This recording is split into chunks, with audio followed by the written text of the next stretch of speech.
ketiga akan mempresentasikan bagaimana tata cara memandikan jenazah sesuai syariat Islam. Hukum memandikan jenazah adalah fardu kifayah. Artinya, jika sudah ada satu orang yang memandikan jenazah, maka tidak ada kewajiban lagi bagi yang lain untuk melaksanakannya. Tapi, jika belum ada yang melakukannya, maka semua orang di daerah tersebut berkewajiban melakukannya.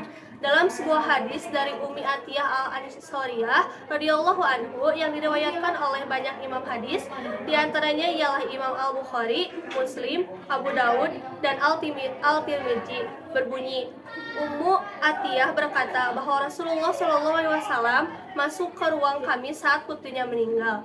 Beliau bersabda, mandikanlah ia 3-5 kali atau lebih dari itu. Jika kalian melihatnya, ia perlu dengan air atau daun bidara. Jadikanlah yang terakhir dengan kapur atau sesuatu dari kapur. Jika kalian selesai memandikan, beritahu aku. Ketika kami sudah selesai, kami pun memberitahu beliau. Kemudian beliau memberikan kepada kami selendang sorban besar.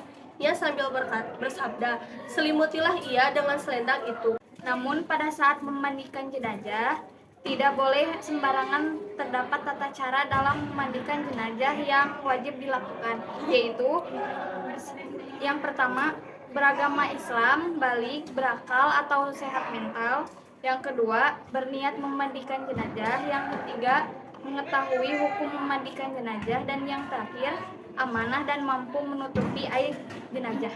Syarat jenazah yang dimandikan: beragama Islam, ada sebagian tubuhnya meski sedikit yang bisa dimandikan, jenazah tidak mati syahid, bukan bayi yang meninggal karena keguguran.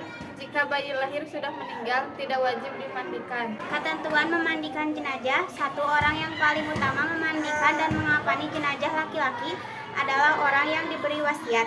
Kemudian bapaknya, kakeknya, keluarga kandungnya, keluarga terdekat yang laki-laki dan istrinya. 2.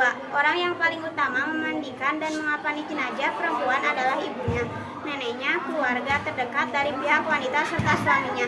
Yang memandikan jenazah anak laki-laki boleh perempuan. Sebaliknya, untuk jenazah anak perempuan boleh laki-laki yang memandikannya.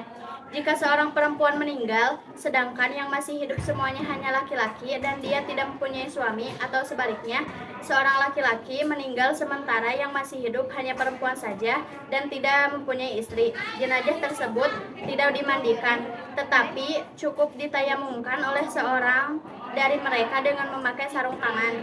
Perlengkapan wajib untuk memandikan. Yang pertama, air bersih untuk memandikan jenazah. Yang kedua, sabun, air yang diberi bubuk kabur, barus, dan wangi-wangian tanpa alkohol. Yang ketiga, sarung tangan untuk memandikan jenazah. Yang keempat, sedikit kapas.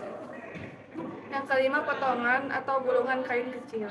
Yang keenam, handuk dan kain khusus basahan. Langkah-langkah memandikan jenazah. Yang pertama, meletakkan jenazah dengan posisi kepala agak tinggi. Yang kedua, orang yang memandikan jenazah hendaknya memakai sarung tangan. Yang ketiga, ambil kain penutup dari jenazah dan ganti dengan kain basahan agar auratnya tidak terlihat.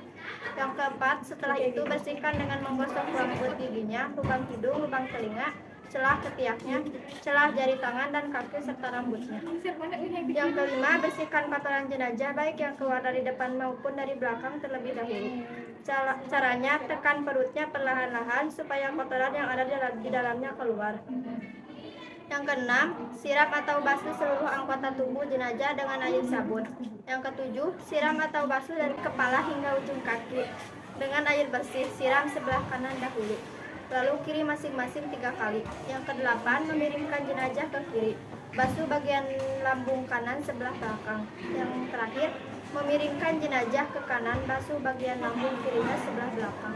Untuk yang ke-10 yaitu bilas lagi dengan air bersih dari kepala hingga ujung kaki. Yang ke-11 yaitu siram dengan air kapur barus. Yang ke-12, jenazah kemudian diwudukan seperti orang yang berwudu sebelum sholat. Yang ke-13, pastikan memperlakukan jenazah dengan lembut saat membalik dan menggosok anggota tubuhnya. Yang ke-14 yaitu jika keluar dari jenazah itu najis, setelah dimandikan dan mengenai badannya, wajib dibuang dan dimandikan lagi. Jika keluar najis setelah di atas kafan, tidak perlu diulangi mandinya, cukup hanya dengan membuang najisnya tersebut.